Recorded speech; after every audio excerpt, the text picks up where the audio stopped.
কি আজকে গ্রামারের একটা একদম বেসিক জিনিস শিখবো।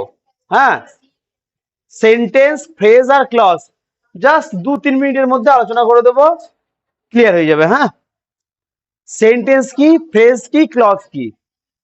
তোমরা জানো সেন্টেন্স হলো কয়েকটি ওয়ার্ডের সমষ্টি।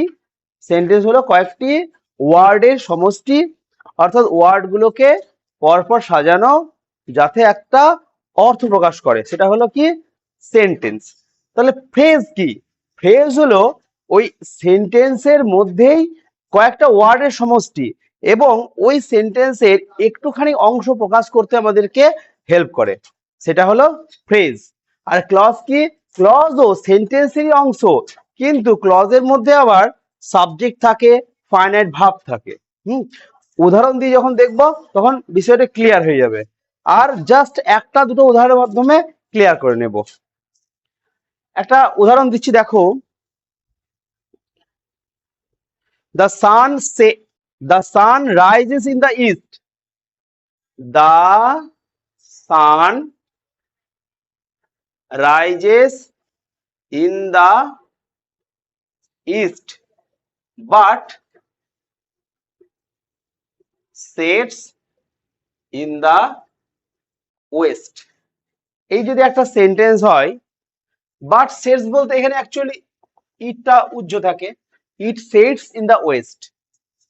তো এই যে the sun sun rises in the east but sets in the West, এটা পুরোটা হলো একটা কি, এটা একটা সেন্টেন্স, তাই তো?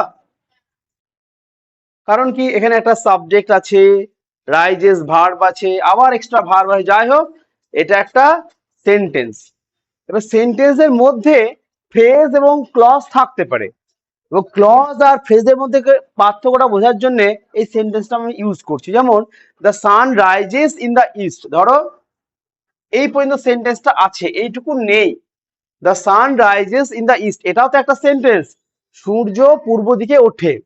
তাহলে আমাদের মনের ভাবটা দেখো, কয়েকটা কি কথা প্রকাশ করছে আমাদের মন? সূর্য পূর্ব দিকে ওঠে। দা সান একটা কথা প্রকাশ করছে, সূর্য ওঠে, ওঠে কথাটা প্রকাশ করছে। আর পূর্ব দিকে কথাটা ইউজ করতে ইন দা ইস্ট। তিনটা ওয়ার্ডের সমষ্টিতে আমাদের একটা মনের ভাব প্রকাশ করছে। তাহলে এটা একটা ফ্রেজ। কারণ কি, এইটার মধ্যে কি কোনো ফাইনাইট ভার্ব আছে?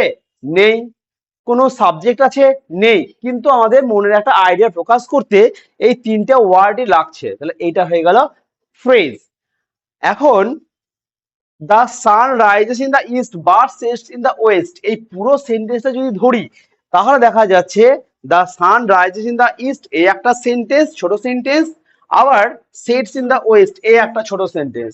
তাহলে বড় সেন্টেন্সের মধ্যে যে ছোট ছোট সেন্টেন্স গুলো আছে না, এগুলোকে আমরা ক্লজ বলবো। কারণ কি, এই সেন্টেন্স দেখো সেটস ভার্ব আছে, আবার এই ইটটা যদি সাবজেক্ট ধরি, সাবজেক্ট আছে, আবার এই ক্লজেরও এইটুকু সাবজেক্ট।